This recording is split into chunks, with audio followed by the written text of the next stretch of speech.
It's 1565. Atop an island fortress in the Mediterranean Sea, an old man watches as a gigantic naval blockade begins to encircle his island. Breathing deeply, he takes in the salty sea air, the sounds of seagulls cawing, and the waves crashing against the shore.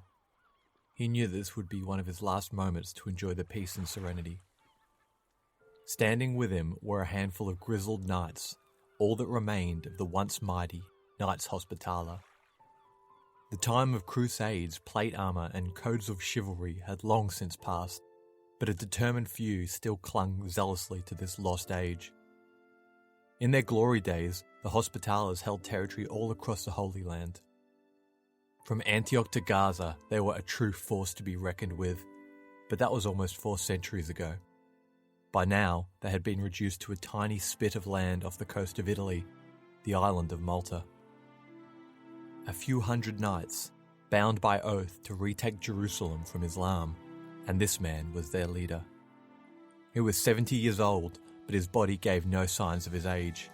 Decked from head to toe in heavy plate armour and clad in a red tabard with a white cross, he was Jean de la Valette, a man of unbreakable fortitude burning with religious fervour. As he studied the Ottoman warships, the scars on his back began to chafe him. As a young man, he had been captured and forced into servitude on these very ships. While others had begged for death or converted to Islam, his servitude had only hardened his resolve. As he gazed out into the horizon, he ran the calculation through his head. He had at most 500 knights, and going on the number of ships, the enemy must have had at least 30,000 men. If this was to be his final trial from the Lord, then so be it. You're listening to Anthology of Heroes, and this is part 2 of Valette, the thorn in the heel of Allah.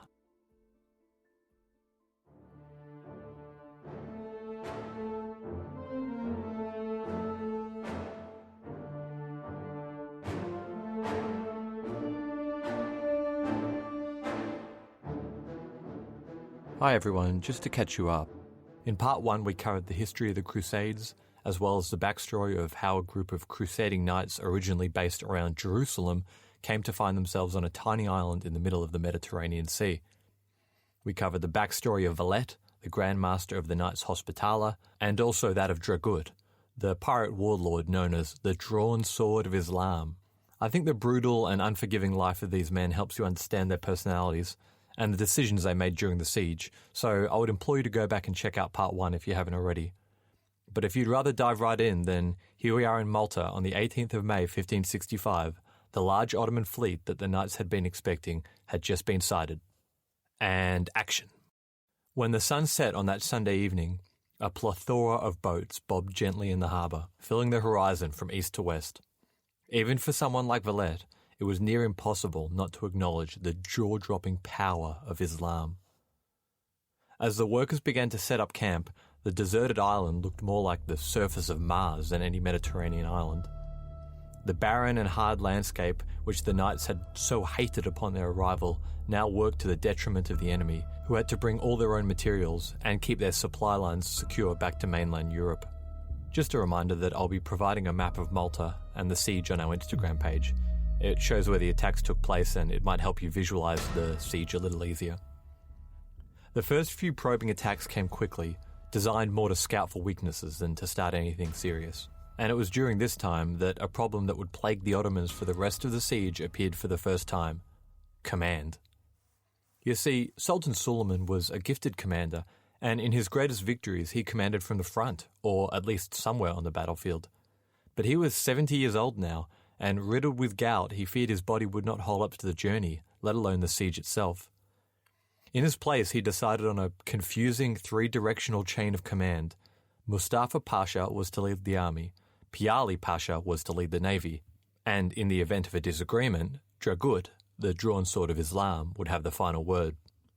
The 3 men bickered like heads on a hydra, ego, ego, and ego. This stood in polar opposite of Valette's clear and simple omnidirectional command structure. Their first point of contention was where to attack. A small raiding party had captured 2 knights who, under torture, confessed that the weakest parts of the defensive walls were a tower known as the Bastion of Castile.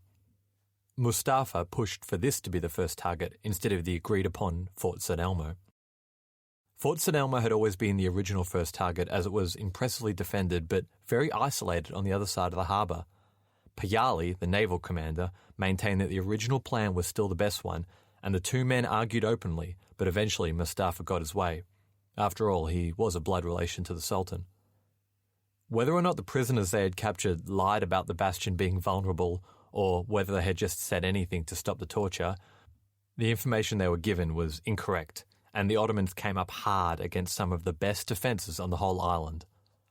The knights atop the bastion begged to be able to charge out and meet the enemy. This was too easy, they complained, and eventually the Grand Master relented.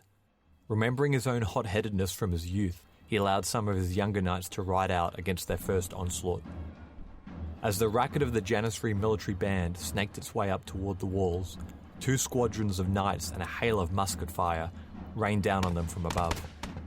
The Janissaries pressed on, and the two sides became bogged down in hand-to-hand fighting until finally the sound was given for the attackers to retreat. The skirmish was undoubtedly a victory for the knights. They even returned with an enemy battle standard which was proudly hung in the main church. While the Ottomans had lost around 100 men compared to the knights' 20, Valette could not afford trade-offs like this, and he cursed himself for being talked into such a reckless plan. There would be no more of that going forward.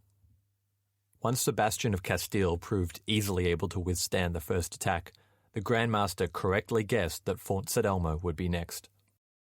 While the skirmish took place and the enemy was preoccupied, he ordered more gunpowder, food and men ferried across the harbour in preparation for the next attack. As mentioned earlier, Fort St Elmo was isolated from the rest of the defences, jutting out from the front of the peninsula to guard the entrance to the harbour. Its isolation made it difficult to supply and access, but like always, Valette would find a way. Back at the Ottoman camp, the discussion turned towards their next moves.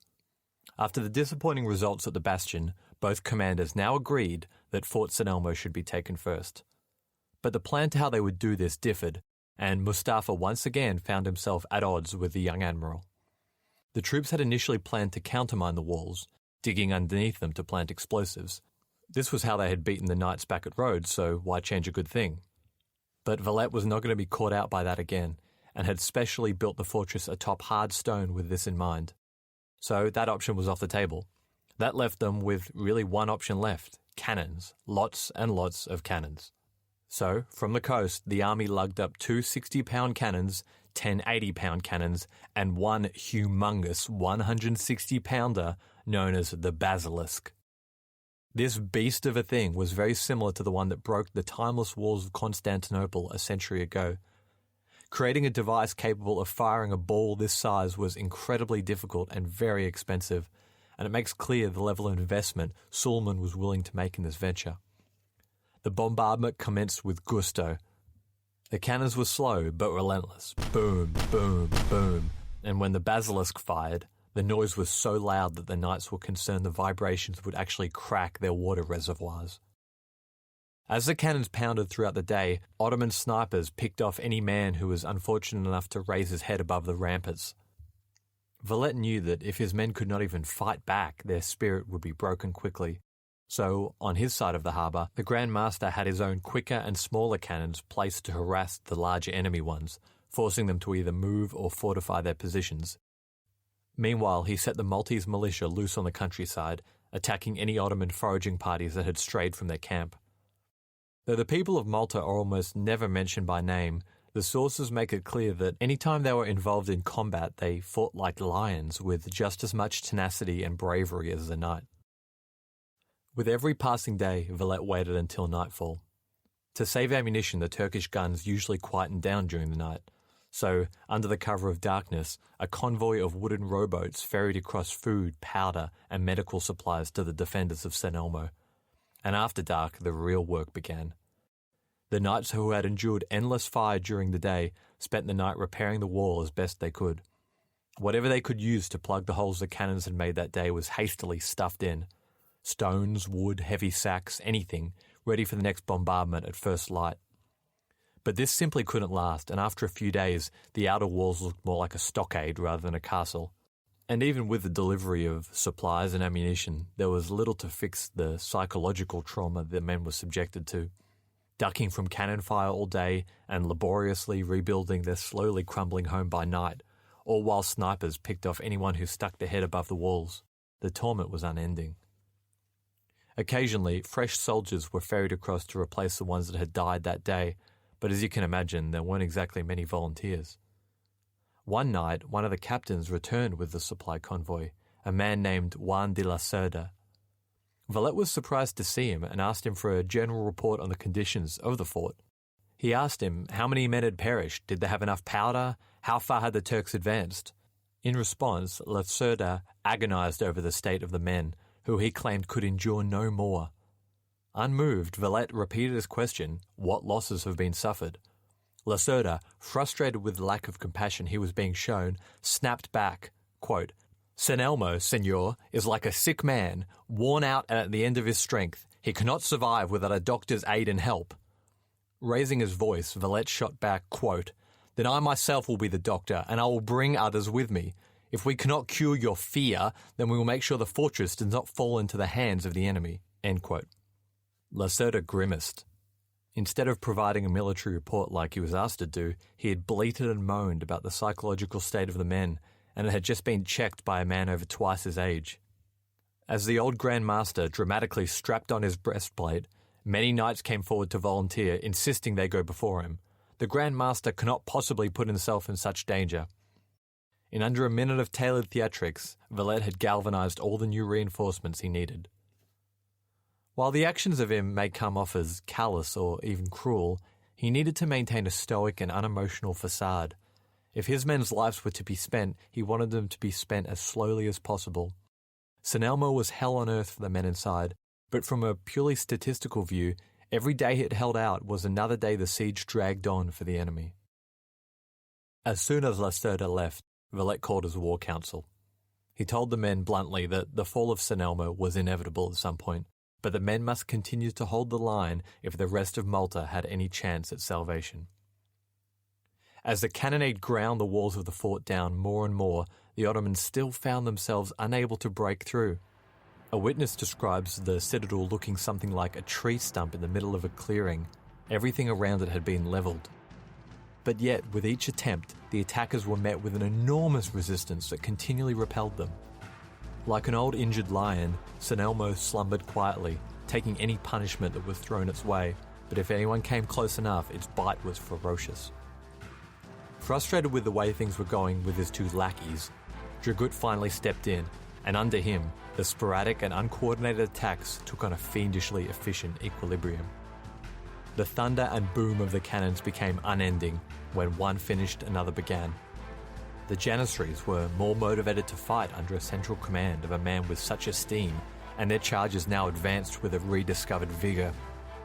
A surprise attack was planned for the very next day, and in the early hours of the morning, the Janissaries took the outer wall of St Elmo. It's not clear how exactly, either the sentry was asleep or he'd been hit by a sniper. While it's easy to think, hey, what an idiot, he just fell asleep, these men were operating on adrenaline alone. They were running on fumes, never sleeping for more than a few hours at a time. They were emotionally and physically done, as I certainly would be too in their position. As the first few Janissaries charged up the walls, the alarm was raised, but it was too late. Many of the knights held the line, sacrificing themselves in order to ensure the safety of the inner walls, as the connecting gate was sealed shut behind them. Emboldened by their easy victory, the Janissaries made a quick dash for the inner wall. In mass groups they moved forward, their shimmering white robes a spectacle unto itself, and as they did, the knights unleashed their secret weapon. It's a weapon that needs no introduction for any Byzantine history fan: Greek fire.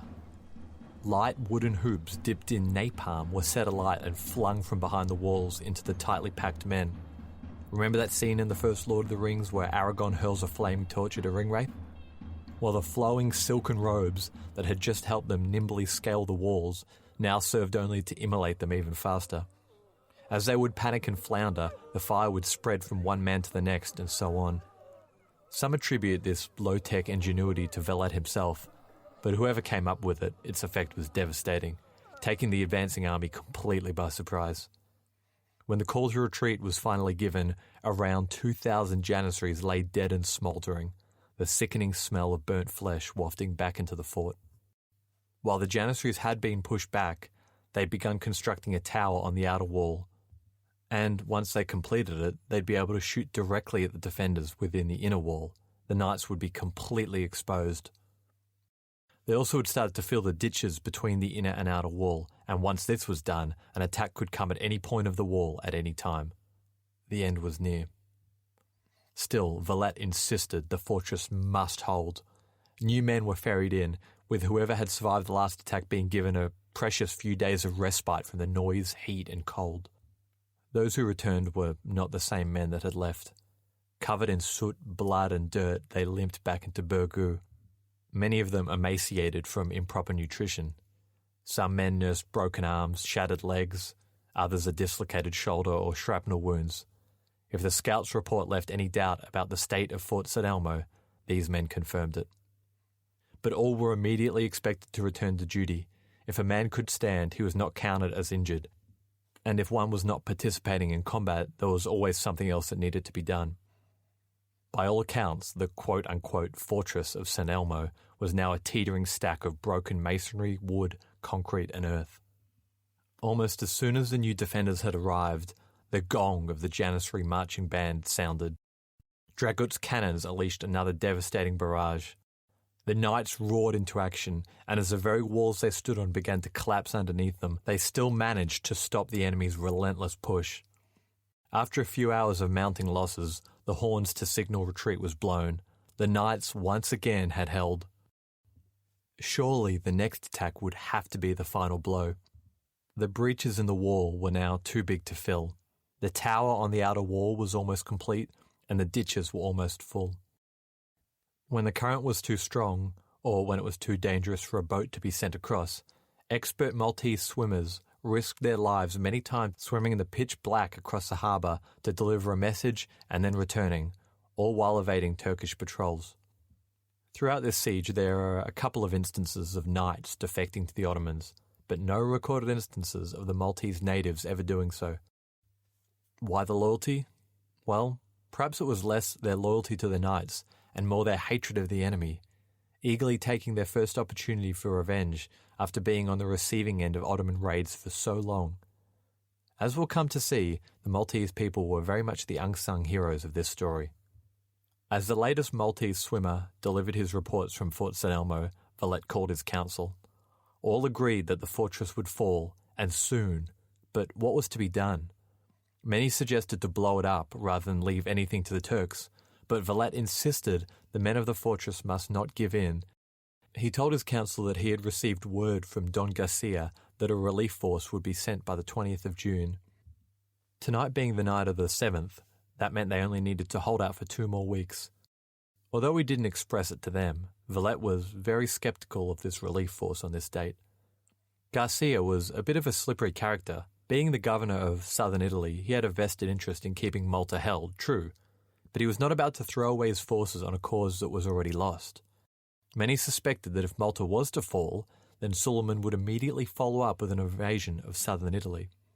And if that was true, and if Malta was already doomed, sending men to defend it was wasteful and pointless.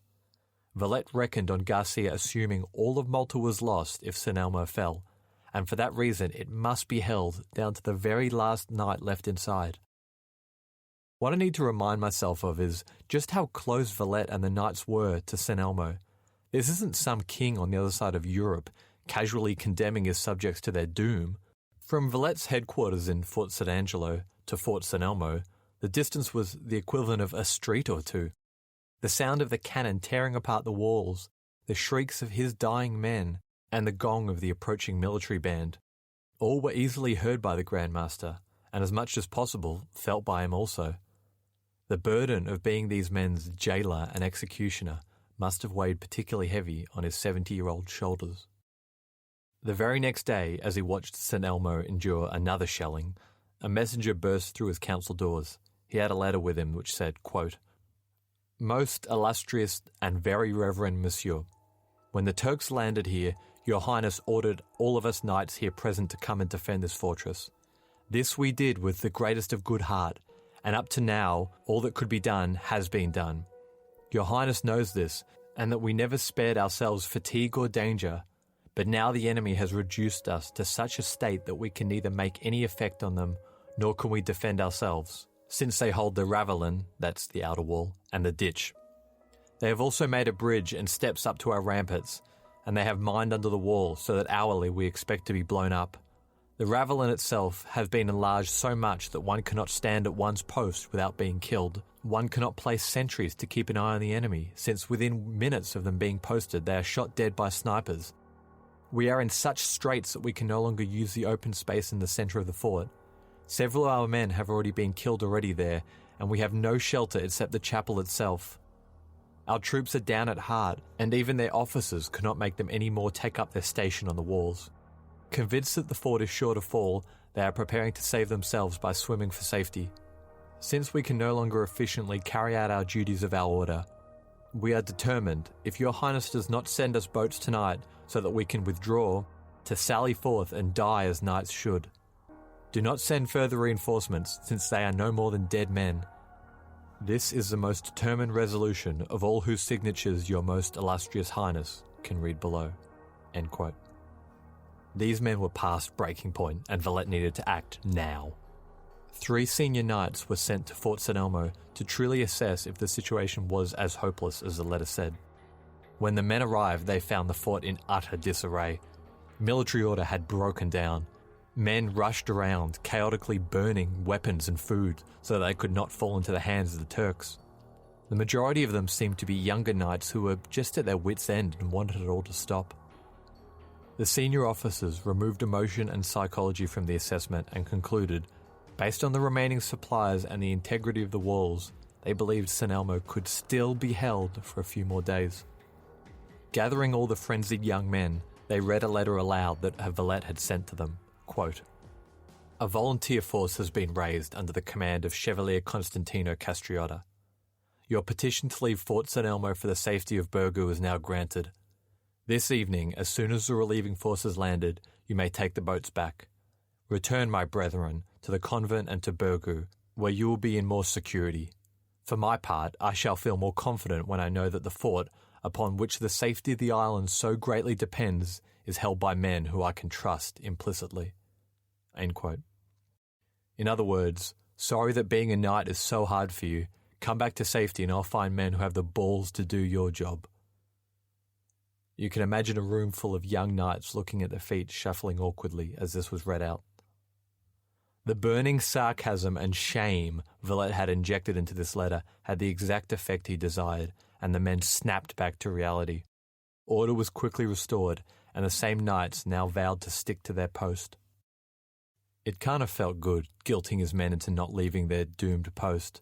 But the siege of Malta was a chessboard, and every man was a piece that had to play their part. As Valette used every trick he could think of to keep the morale up inside Fort St Elmo, his old rival, Dragut, was doing the same outside. Attack after attack had failed. They had taken the outer wall of the accursed fort, but still these men refused to go down quietly despite the inevitability of their cause. At the camp, as water supplies dwindled, many men were forced to try and sterilize the poison wells. While some men had strong enough stomachs to endure the water, others did not. Dysentery and other nasty diseases had begun to spread. Dragut could see the heavy toll this was taking on his men. Though they still had the numbers, the men's spirits were in the dumps. Fort St Elmo had to go. But rather than throwing another wave of demoralized souls into the moor, he turned his attention to the reinforcements that Valette sent nightly. If this lifeline was cut out, it would mean no new men, powder, or food for the beleaguered fort. A new set of cannons were to be pointed directly at the coastline. Reinforcements for St Elmo would now have to run through a barrage of hellfire and, if they managed that, drag their injured comrades back through it. An impossibility, especially while carrying supplies. As usual, Dragut was never far from the action. Though warned of the dangers of being in the front lines, he knew that Mustafa Pasha had screwed up enough of this siege, and the placements of these cannons were key. He needed to direct it. So, as the bullets whizzed overhead, Dragut pointed the men to where each gun would need to be positioned and which caliber would go where. In that moment, atop Fort St Angelo across the other side of the harbour, one of the knights noticed the brilliant flare of Dragut's clothing. Though not knowing who, it was clear that someone of importance was on the scene. Hurriedly, the knight swung around the cannon, lit it, and fired. Heart beating rapidly, he peered into the smoke, and as it cleared, he saw the brightly coloured man swagger for a moment before collapsing. The shot had fallen short, but the explosion had kicked up a large stone, which had torn through Dragut. Blood gushed from the nose and ears of the old corsair, and he was quickly rushed away before too many men noticed. The drawn sword of Islam was blunted. Dragut was dead. The old pirate's lifelong expertise, popularity, and unquestionable seniority had smoothed the rivalry between Piali and Mustafa Pasha. His combined assault of the army and navy had brought the siege into a new phase, and almost before his body was cold, things began to revert. But in his final act, Dragut had sealed the fate of St Elmo. A Maltese swimmer managed to brave the harbour and run the artillery barrage to give a report. As he explained the situation to Valette and his senior officers, there was barely a dry eye in the room. All men still alive were badly wounded. The three most senior knights left were Daguerres, Lamas, and Miranda. All three had broken bones, severe burns, and two could no longer stand. They were out of gunpowder and food. They had gutted the chapel. All religious icons that could not be buried or hidden were thrown into a bonfire. The Turks were to have nothing. The swimmer concluded that, despite all this, the men were in good spirits, knowing soon that they would be in the embrace of their Creator, having done their final duty. Valette, not one to let emotions get the better of him, was moved to tears and immediately prepared to evacuate his soldiers. But there was no chance. As soon as the boats hit the water, they were noticed by Dragut's expertly placed artillery. A few blasts made it clear that escape was impossible. Moments like this give a rare glimpse into the psyche of the man. Despite keeping a brave face and apparently void of feeling, obviously the continual sacrifice of his fellow knights was taking its toll. Valette and his men listened in silence as the long, mournful gong of the chapel bell rang for the last time as their brothers held their last communion. From across the harbour, against the night sky, the jagged and rickety silhouette of Fort St Elmo stood defiantly in a sea of Ottoman ships, tents, cannons, and men. As the morning rays peeked over the horizon on the 23rd of June, a tide of men washed over St Elmo. Atop the crumbling stump of a fortress, less than 100 knights pummeled the enemy below with stones, spears, rocks, and whatever was left, even forcing them to pull back once to regroup. Daguerres and Miranda, who could no longer stand, placed themselves in a chair at the breach. And as the stockade collapsed in front of them and a horde of men flooded through, they summoned up the last of their strength, cutting down as many of the invaders as they could before falling. From Burgo, Valette watched the final sounds of resistance die out, and at midday, the flag of St John that had flew defiantly in the face of overwhelming odds was torn down and replaced by Suleiman's standard. The siege of St Elmo had lasted 37 days. It had cost the Ottomans around 8,000 men and half of their Janissaries.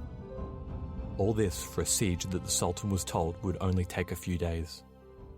To be continued in Part 3.